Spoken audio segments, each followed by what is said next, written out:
আসসালামু আলাইকুম। ওয়ালাইকুম আসসালাম। কেমন আছো বন্ধুরা? আলহামদুলিল্লাহ ভালো আছি। আপনি কেমন আছেন ভাইয়া? আলহামদুলিল্লাহ আমিও ভালো আছি। আজকে আমরা আবারও গল্প শুনতে এসেছি, তাই না বন্ধুরা? জি ভাইয়া। আজকে তোমাদের অনেকের গায়ে দেখা যাচ্ছে সবুজ পাঞ্জাবি, তারপরে লাল পাঞ্জাবিও আছে কারো কারো, আবার সবুজ পাঞ্জাবির মধ্যে লালের কাজ আছে। আমাদের ছোট্ট বন্ধুদের আছে লাল স্কার্ফ। হ্যাঁ, কারণটা কি? হ্যাঁ, লাল আর সবুজ নিশ্চয়ই একটা কিছু কারণ আছে, তাই না? আজকে আমরা দেশের কথা শুনবো, তাই না? আমরা শুধু দেশের কথা শুনবো না, আজকে আমরা যুদ্ধের কথা শুনবো। 1971 সালে আমাদের দেশে যে একটা বিরাট যুদ্ধ হয়েছিল, জানো তো তোমরা, তাই না? কি নাম জানো সেই যুদ্ধের? মুক্তিযুদ্ধ। হ্যাঁ, আজকে আমরা মুক্তিযুদ্ধের গল্প শুনবো, তাই না বন্ধুরা? জি ভাইয়া। মুক্তিযুদ্ধটা কেন হয়েছিল এটা কি তোমরা কেউ জানো? শুনেছো যে একটা অনেক বড় যুদ্ধ হয়েছে, তাই না? যুদ্ধটা কি দুইটা দেশের মধ্যে হয়েছিল, নাকি একটা দেশই ছিল, তখন একটা দেশের একটা অংশ আর একটা দেশ থেকে আর একটা অংশ থেকে আলাদা হয়ে গিয়েছিল? এরকম কিন্তু অনেক কাহিনী আছে, তাই না বন্ধুরা? হ্যাঁ, ঠিক আছে, তাহলে আমরা সব কাহিনী আজকে শুনবো, যতটুকু পারা যায় শুনবো আমরা। আসলে দেশটা ছিল একটা বড় একটা দেশ, নাম ছিল কি? পাকিস্তান। কি নাম ছিল? পাকিস্তান। আমরা সবাই কিন্তু একসময় পাকিস্তানি ছিলাম, ঠিক আছে? কারণ আমাদের দেশটা তখন পাকিস্তান। হ্যাঁ, তারও আগে আমরা কিন্তু একটা পুরো ভারতবর্ষ, এই যে পাকিস্তান, ভারত, তারপর ভারত মানে ইন্ডিয়া, তোমরা জানো তো? হ্যাঁ, ম্যাপ তোমরা যারা যারা ম্যাপ চিনো তারা বুঝতে পারবে যে বাংলাদেশের পশ্চিমে, শুধু পশ্চিমে না, বাংলাদেশের 3 দিকে বিশাল একটা দেশ আছে, নাম হচ্ছে ইন্ডিয়া। তারপরে যদি পশ্চিম দিকে আরও অনেক দূর যাই তাহলে পাকিস্তান, তাই না? হ্যাঁ, এখন স্বভাবতই প্রশ্ন আসতে পারে যে আমরা ইন্ডিয়ার অংশ না হয়ে পাকিস্তানের অংশ হলাম কেন, তাই না বন্ধুরা? হ্যাঁ, এরকম একটা দেশ ম্যাপের মধ্যে দেখবে, এখানে একটা দেশ, এখানে ইন্ডিয়া, এখানে পাকিস্তান। এখন এই পাকিস্তান আর এই পাকিস্তান মিলে একটা পাকিস্তান হয়ে গেল, তাই না? আচ্ছা, এটার একটা ইতিহাস আছে, তার মানে কি আমাদের অনেক পেছনে যেতে হয়, তাই না? তার আগে হচ্ছে যে আমাদের একটা পুরো দেশ ছিল, নাম হচ্ছে ভারতবর্ষ। সেই যে তোমরা কি নবাব সিরাজউদ্দৌলার নাম শুনেছ? জি। নবাব সিরাজউদ্দৌলা তখন এই বাংলা, বিহার, উড়িষ্যার এরকম 3টা প্রদেশের উনি রাজা ছিলেন।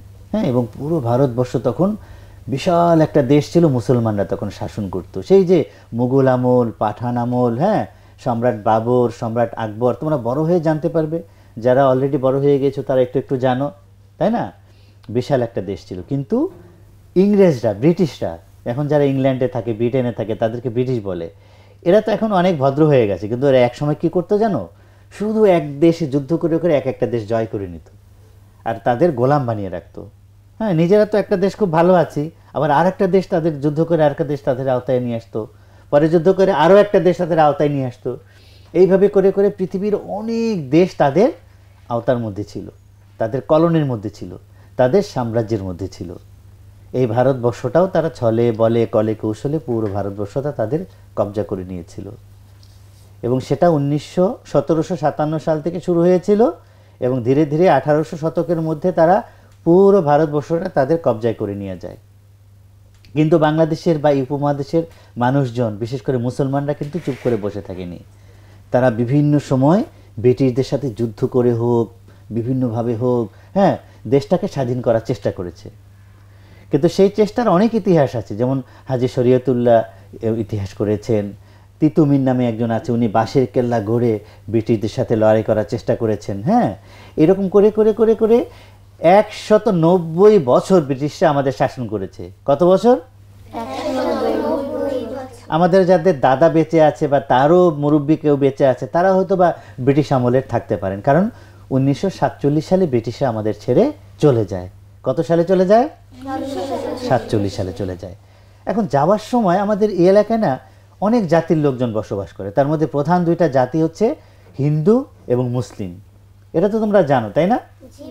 আমাদের বাংলাদেশে কোন ধর্মের মানুষ বেশি বলো তো? না, কিন্তু বাংলাদেশে, শুধু বাংলাদেশে কারা বেশি? মুসলিম। আবার ইন্ডিয়াতে কারা বেশি? হিন্দু। আবার পাকিস্তানে কারা বেশি? মুসলিম। তো এখন এই জন্য ওরা চিন্তা করলো, আচ্ছা আমরা যদি ভাগ করি তাহলে কিসের ভিত্তিতে ভাগ করব? যদি ভাষার ভিত্তিতে ভাগ করি তাহলে ছোট ছোট ছোট ছোট অনেক ভাষা উপমহাদেশে, বাংলা ভাষা, হিন্দি ভাষা, উর্দু ভাষা, হ্যাঁ, পশতু ভাষা, কত রকমের ভাষা এই এলাকায়, হ্যাঁ, গুজরাটি ভাষা, তামিল ভাষা, শত শত ভাষা। তার থেকে আমরা এক কাজ করি, আমরা এই পুরো উপমহাদেশটাকে দুইটা ভাগে ভাগ করে দিয়ে যাব। একটা হচ্ছে মুসলিমরা যেখানে বেশি তাদের জন্য একটা অংশ থাকবে, আর হিন্দুরা যেটা বেশি যেখানে বেশি সেটা নিয়ে একটা অংশ থাকবে। এটা অবশ্য যে খুব সহজে পাওয়া গেছে ব্রিটিশদের কাছ থেকে তাও নয়। হ্যাঁ, হিন্দুরা চেয়েছিল পুরো একটা দেশই থাক, উপমহাদেশই থাক।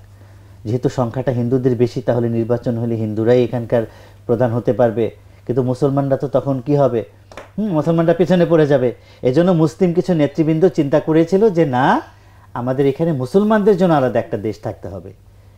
কিন্তু দেখা গেল যে এক এলাকায় মুসলমান বেশি, মাঝখানে হিন্দু বেশি, আবার আর এক এলাকায় মুসলিম বেশি। ফলে দেশটা ভাগ ওরকম করে হয়েছে যে এই ভাগ আর এই ভাগ মিলিয়ে মুসলিম, নাম হয়েছে কি পাকিস্তান। জোরে বলো, নাম হয়েছে কি পাকিস্তান। আর মাঝখানে যে অংশটা, সেই অংশটার নাম হয়েছে কি ভারত।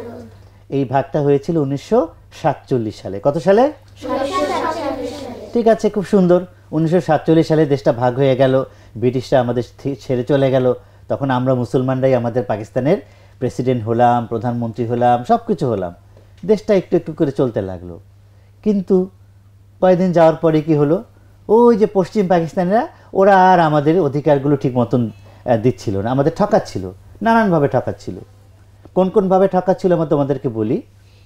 যদি দুই পাকিস্তানের জনসংখ্যা হিসাব করা হয়, মানুষজন কোথায় কতটুকু বেশি, তাহলে আমাদের এই পূর্ব পাকিস্তান যদিও ছোট ছিল, কিন্তু এখানে জনসংখ্যা ছিল 55 ভাগ। কত ভাগ? 55 ভাগ। আর ওই দেশে পশ্চিম পাকিস্তানে ছিল 45 ভাগ। ঠিক আছে, যদি দেশীয় উৎপাদনের কথা বলি, উৎপাদন তোমরা বুঝো, যেমন ফসল, ধান, পাট, মাছ, সবজি, এইসব উৎপাদন করে তো একটা দেশ চলে, না হলে একটা দেশ কেমন করে চলবে, তাই না? নানান রকম শিল্প উৎপাদন আছে। এই যে আমাদের দেখো তো, আমাদের গার্মেন্টস শ্রমিকরা কি করে, সারাদিন বসে বসে গার্মেন্টসে তারা কাপড় সেলাই করে, সেই কাপড় আমরা বিদেশে বিক্রি করি, সেখান থেকে আমাদের টাকা পয়সা আসে, তাই না? একটা দেশ না হলে কেমন করে চলে? একটা দেশ চলতে তো পয়সা লাগে, তাই না? তো এই যে পয়সা উপার্জনের দিক থেকে দেখা গেল যে পূর্ব পাকিস্তান করে হচ্ছে 52%, আর পশ্চিম পাকিস্তান করে হচ্ছে মাত্র 48%। সব দিক থেকে আমাদের অবদান বেশি। কিন্তু সরকারি চাকরিতে দেখা গেল যে বিসিএস কর্মকর্তা বা আইসি তখন যেটা ছিল, হ্যাঁ, পাকিস্তানের সিভিল সার্ভিস, সেখানে আমাদের পূর্ব পাকিস্তানে মাত্র 7 জন, 7 ভাগ, আর ওদের হচ্ছে 93 ভাগ। সরকারি অন্য অন্য সব চাকরি মিলিয়ে আমাদের মাত্র 9 ভাগ, ওদের হচ্ছে 91 ভাগ। তাহলে কি দাঁড়ালো? কষ্ট করতেছি আমরা, ফল ফলাচ্ছি আমরা, কিন্তু ফল ভোগ করতেছে কারা? পাকিস্তানিরা। এই যে একটা বঞ্চনা, এই যে একটা জুলুম আমাদের উপর করতেছে, করতে করতে করতে করতে কি হলো, তবু আমরা কিন্তু অনেকটা সহ্য করেছিলাম। কারণ দেশ তো সহজে ভাঙা যায় না, তাই না? একটা দেশ আমরা এত কষ্ট করে ব্রিটিশদের সাথে সংগ্রাম করে পেয়েছি, আবার ভেঙে ফেলবো? ধরো এই বাংলাদেশটা যদি এখন ভাঙার কথা বলে, তোমরা রাজি হবে? হ্যাঁ, ধরো তোমাদের বাড়ি বরিশাল, তুমি বলবো যে না, আমাদের বরিশাল নিয়ে আমরা একটা স্বাধীন দেশ হবো। এটাকে আমরা কেউ মেনে নেব? হ্যাঁ, আমরা কেউ মেনে নেব না। এই জন্য পাকিস্তানটা ভাঙাটা এত সহজ ছিল না। হ্যাঁ, কেউই ভাঙতে চাইতো না, মনে করতো না দেশটা থাক।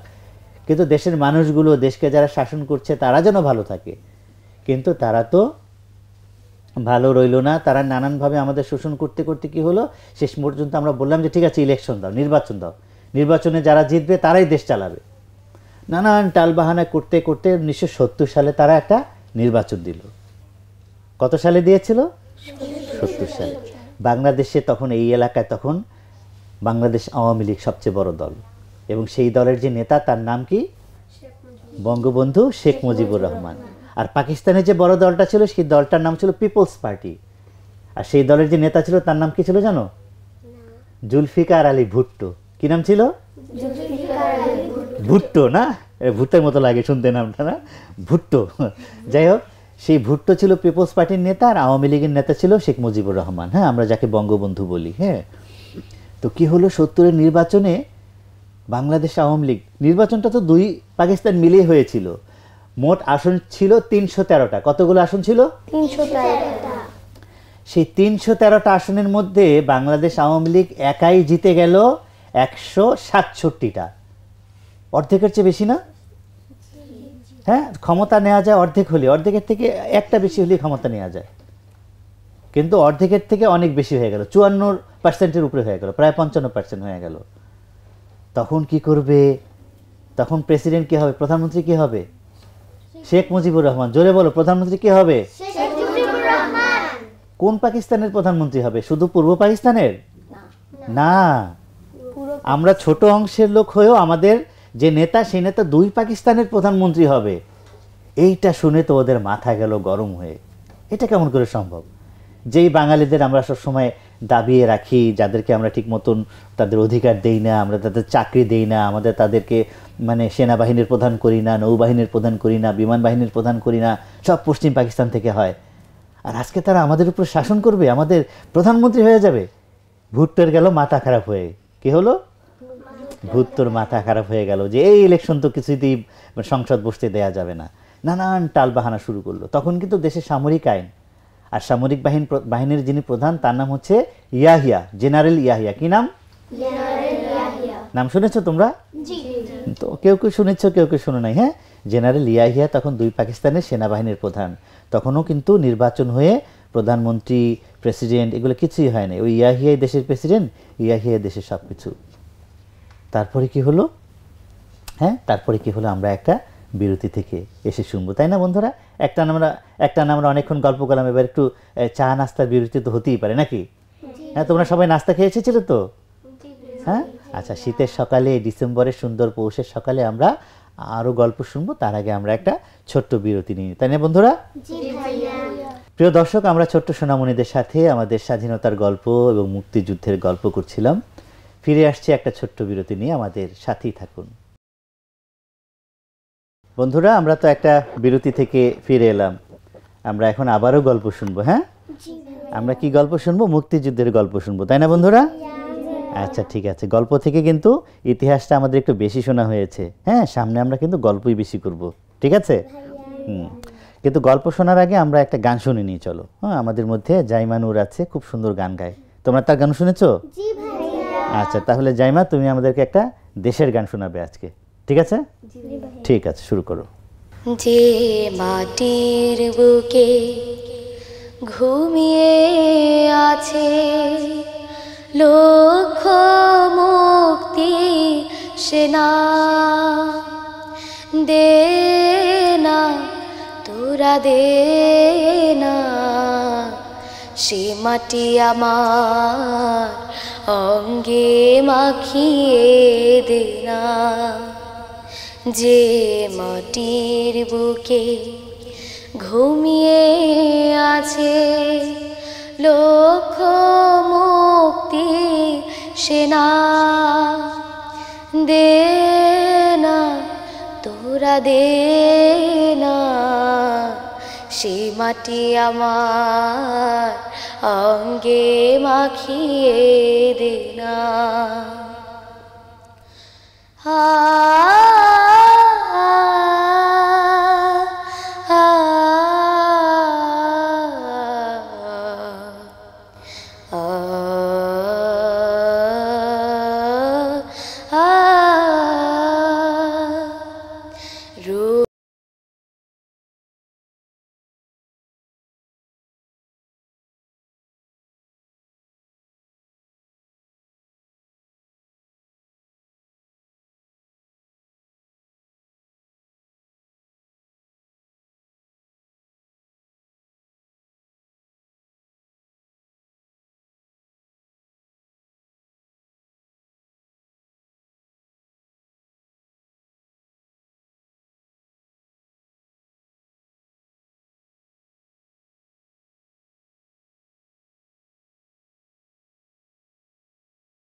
অঙ্গে মাখিয়ে দে না, সে মাটি আমার অঙ্গে মাখিয়ে দে না। বাহ, অনেক সুন্দর একটা গান শোনালে।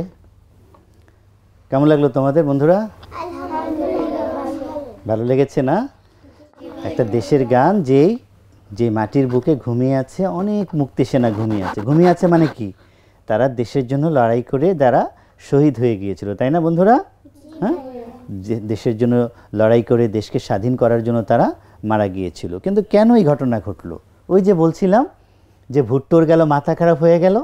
হ্যাঁ, মার্চ মাসের 3 তারিখে জাতীয় সংসদের অধিবেশন বসার কথা ছিল।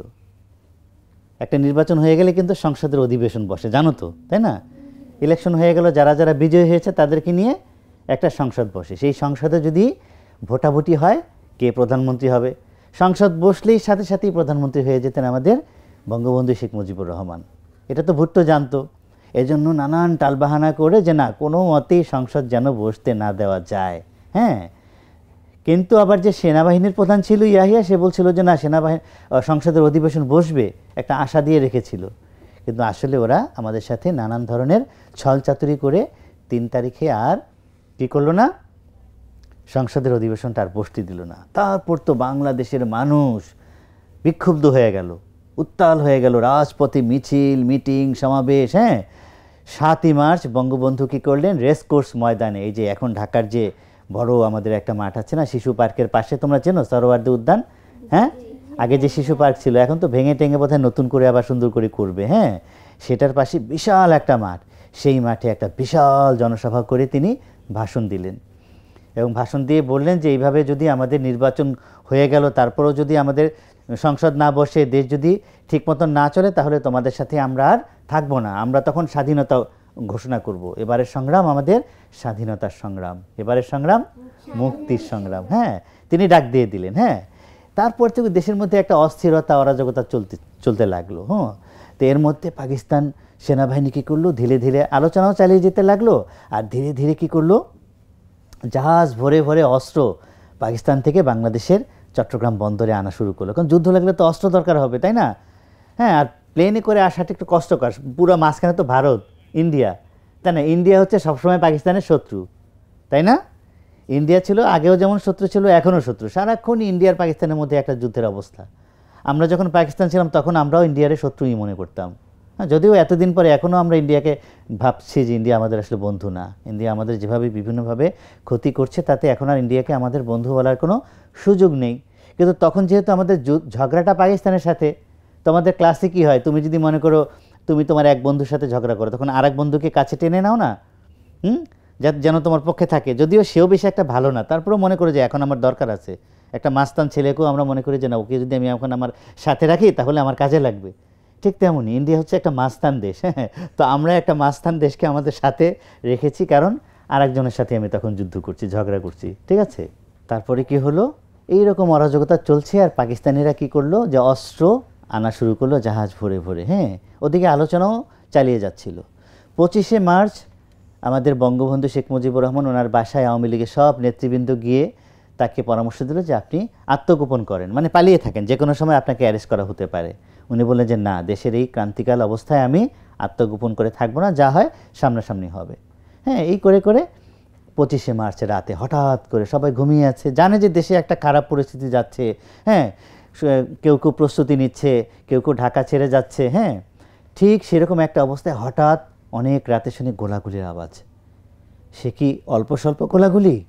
হ্যাঁ, অনেক কামানের শব্দ, বন্দুকের শব্দ, ঝিসুম ঝিসুম, সারা রাত ধরে গোলাগুলি চলল। গোলাগুলিটা কী হয়েছিল, যে পাকিস্তানিরা বুঝতে পেরেছে যে আমরা আসলে ওদের সাথে থাকবো না। তো আমরা যুদ্ধ শুরু করার আগেই ওরা কি করলো, আমাদের উপরে ঝাঁপিয়ে পড়লো। কেন ঝাঁপিয়ে পড়েছিল, কোথায় ঝাঁপিয়ে পড়েছিল? খুব মজার ব্যাপার, দেখো তখন পুলিশ বাহিনীতে কিন্তু বাংলাদেশের পুলিশ ছিল, বাঙালি পুলিশ ছিল অনেক, তাই না? আবার পাকিস্তানিরা ছিল অফিসারদের মধ্যে, সেনাবাহিনীর মধ্যে বাঙালি ছিল। কারণ দেশ তো একটা, তখন তো আর বাঙালি বলতে আলাদা কেউ ছিল না। আমরা পূর্ব পাকিস্তান, ওরা পশ্চিম পাকিস্তান, আমরা পাকিস্তানি, তাই না? সেই হিসেবে সেনাবাহিনীতে বাংলাদেশি লোকজন থাকবে না, পুলিশের মধ্যে থাকবে না, বিডিআরের মধ্যে থাকবে না, সব জায়গায় ছিল।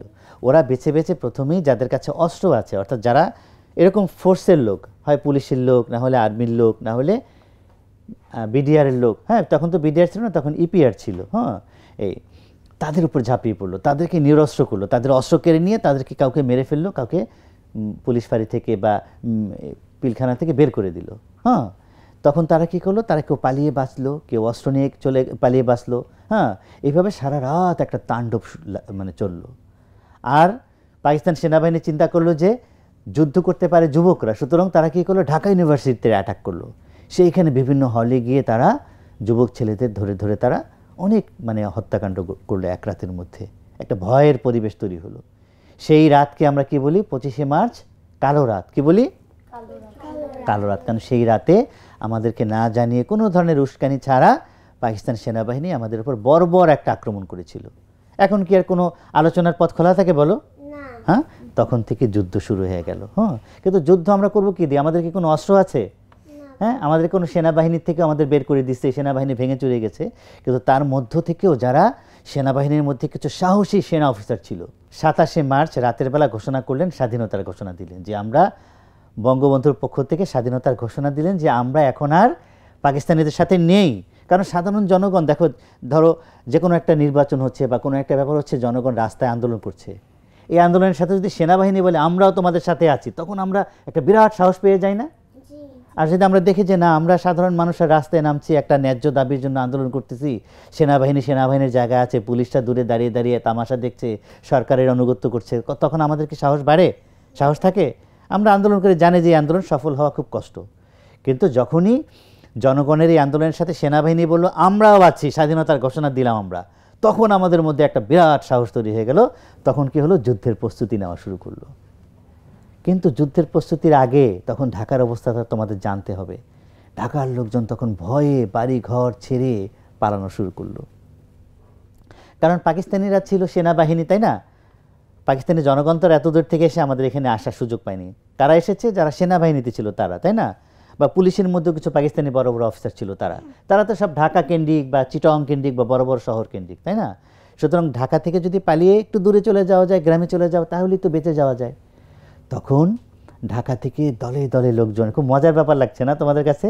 যেরকম আমাদের সময় যদি হতো না, স্কুল কলেজ সব বন্ধ হয়ে গেছে, হ্যাঁ চারিদিকে যুদ্ধের ভয়, হ্যাঁ তখন লোকজন বাসা তালা দিয়ে, হ্যাঁ কোনো রকমের বাসা থেকে পালিয়ে বোচকা বা যেটুকু মানে ঝোলা ব্যাগ ট্যাগ যা নেওয়া যায়, একটু খাবার টাবার প্রয়োজনও নিয়ে কী করলো, ঢাকা ছাড়া শুরু করলো। হ্যাঁ হাঁটতে হাঁটতে হাঁটতে হাঁটতে অনেক দূর গিয়ে দেখা গেলো একটা লঞ্চে গেলে সুবিধা হয়। হ্যাঁ ধরো যারা কুমিল্লায় যাবে, দাউদকান্দি, তখন লঞ্চের যোগাযোগ ছিল।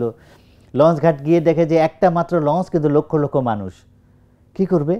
হ্যাঁ লঞ্চ ঘাটে আসার আগেই নৌকা দিয়ে গিয়ে লঞ্চে উঠে লঞ্চ ভরে গেল। হ্যাঁ তখন এইভাবে লঞ্চেও যাওয়ার সুযোগ নেই। আবার হাঁটতে হাঁটতে হাঁটতে হাঁটতে অনেক দূর গিয়ে একটা নদী কোনো মতে খেয়া পার হলো, সন্ধ্যা হয়ে গেল, এখন কি করা যায়? হ্যাঁ তখন দেখা যেত যে যারা কুমিল্লার দিকে যাচ্ছিল, এরকম একজন মুক্তিযোদ্ধা, গেরিলা মানে কাকে বলে সেটা আবার তোমাদেরকে পরে বলবো। হ্যাঁ তার আত্মকাহিনী পড়ছিলাম। হ্যাঁ তিনি লিখছেন যে আমরা কুমিল্লার দিকে পালিয়ে যাচ্ছিলাম, আব্বু আম্মু ভাই বোন সবাইকে নিয়ে। পথে যেতে যেতে রাত হয়ে গেল। হ্যাঁ তখন আমরা যে এলাকায় গেলাম, সেই এলাকায় দেখলাম যে গ্রামের লোকজন, অনেক লোকজন এরকম যারা ঢাকা শহর ছেড়ে চলে এসেছে, তারা সব মাঠের মধ্যে বসে আছে। গ্রামের লোকজন চিড়া মুড়ি ডাল ভাত যা যা সামর্থ্য নিয়ে ওদেরকে খাওয়ানোর জন্য চলে এসেছে। অর্থাৎ দেশের জনগণ সবাই হেল্প করেছে যারা পালিয়ে গিয়েছিল তাদেরকে শহর ছেড়ে। হ্যাঁ কিন্তু অনেকে বলেছে যে আমরা সেই রাতে আর নদী পার হওয়ার সাহস করিনি, গ্রামের লোকজনের বাড়িতেই আমরা ছিলাম। হ্যাঁ এইভাবে করে করে একদিন দুই দিন পায়ে হেঁটে, নৌকায় করে, রিক্সায় চড়ে, যেভাবে সম্ভব তারা তাদের গ্রামের বাড়িতে চলে গিয়েছিল। তোমরাও যদি তোমাদের আব্বু আম্মু বা দাদা দাদির কাছ থেকে তোমরা যদি গল্প শোনো, কারণ এখন থেকে তো অনেক আগের ঘটনা, যুদ্ধটা হয়েছিল 1971 সালে, আর এখন হচ্ছে 2020 সাল, 49 বছর আগে যুদ্ধ হয়েছিল, তাই না?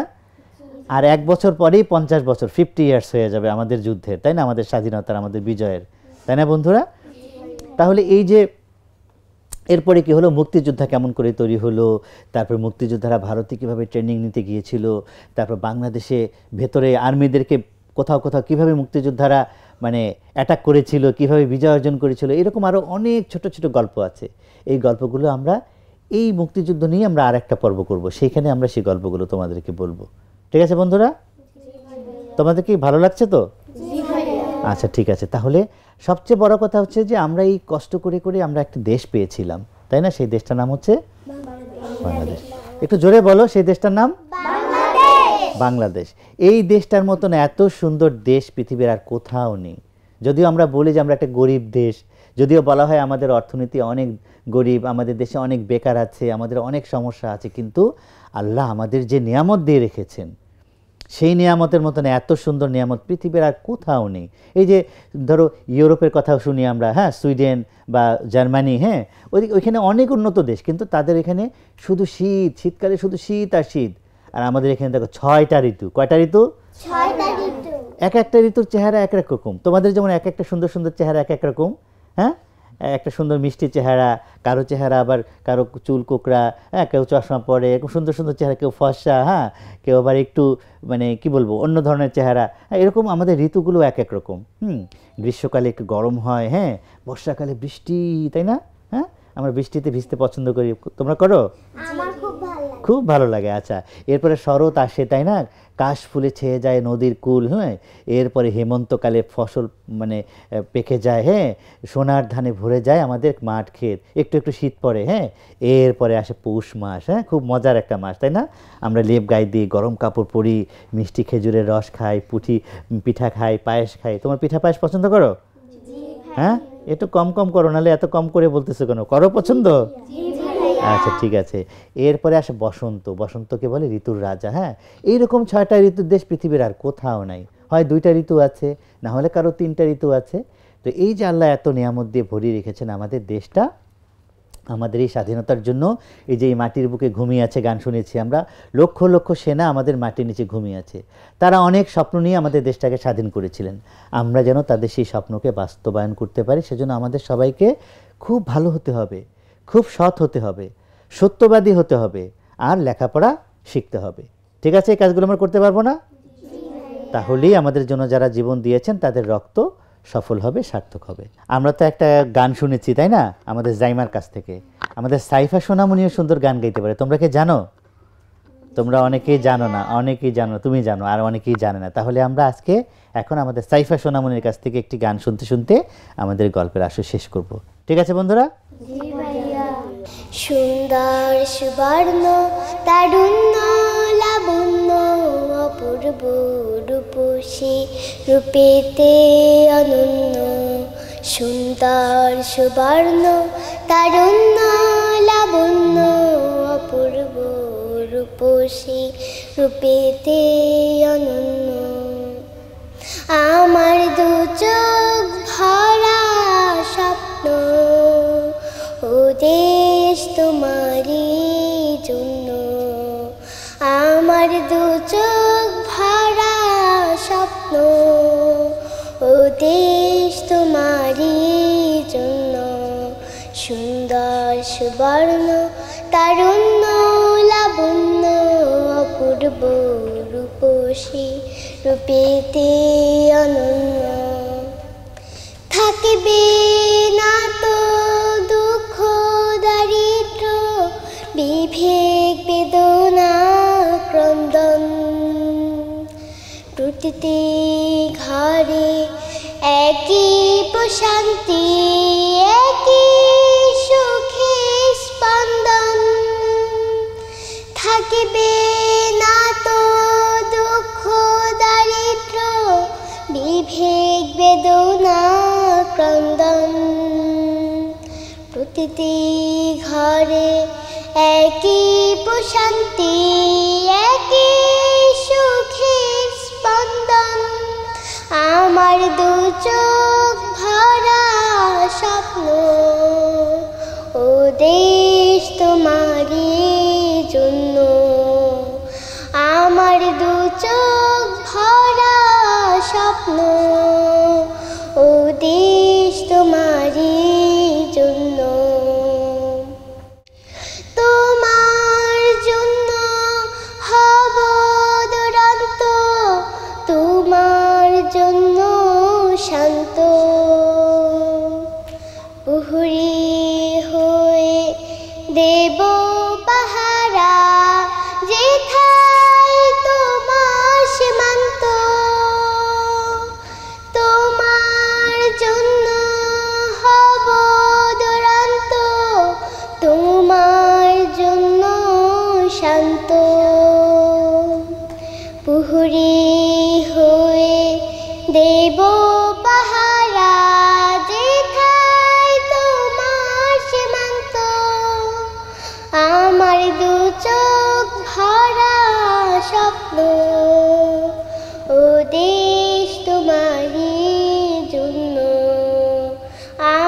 দু চোখ ভরা স্বপ্ন, ও দেশ তোমারই জন্য সুন্দর সুবর্ণ তারুণ্য লাবণ্য অপূর্ব রূপসী রূপেতে অনন্য সুন্দর সুবর্ণ তারুণ্য লাবণ্য অপূর্ব রূপসী রূপেতে অনন্য সুন্দর সুবর্ণ